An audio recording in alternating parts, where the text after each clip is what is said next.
Following the recommendations of General Twining, the U.S. Air Force started its official UFO investigation project to collect and analyze as much additional information as possible about these mysterious craft, their characteristics and performance. This program was codenamed Project Sign. Sign evolved into Project Blue Book, which investigated about 11,800 UFO sightings between 1952 and 1969. One of the reports in the files of U.S. Air Force Project Blue Book came from U.S. Navy Commander Graham Bethune.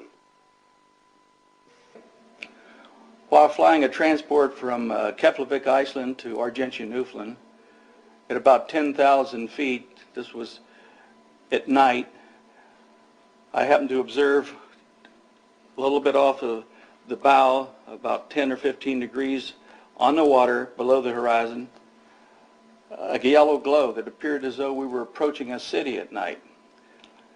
Since we were over 300 miles from Argentia, I knew that it couldn't be a city, that maybe possibly it were some ships lighted up, and that there were ships in the area that we didn't know about. I asked the navigator, and he said no, there were no ship plots, and that we were not close to land.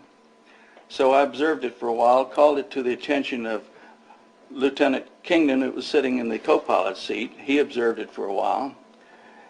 As we got close, within about 30 or 35 miles, the lights seemed to have a pattern. They were elongated, but it was not a circular type pattern, possibly the length of a couple of ships or 2 aircraft carriers, and the width of 2 aircraft carriers.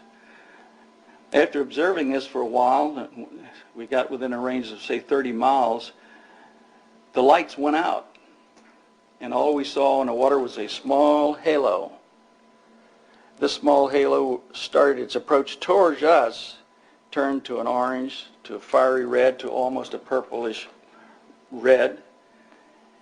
And at about 400 or 500 feet below us, it stopped its movement. I had already disengaged the autopilot in order to try to go under this craft, because it looked like we were on collision course.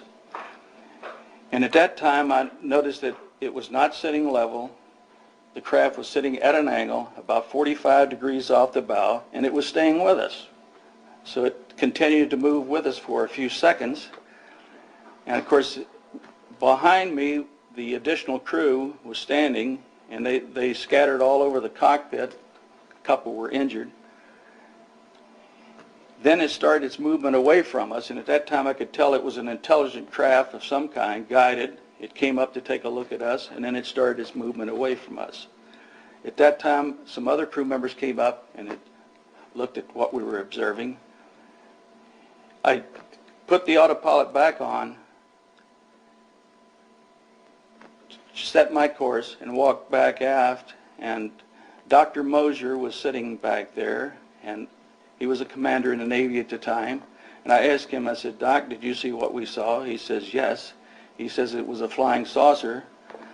I didn't look at it because I don't believe in such things. So at that time, I rushed back to the cockpit, and I told Lieutenant Jones, who had taken my seat, I says, "Al," I says, "whatever you do, don't tell anybody that we saw a flying saucer, because they will probably lock us up when we land."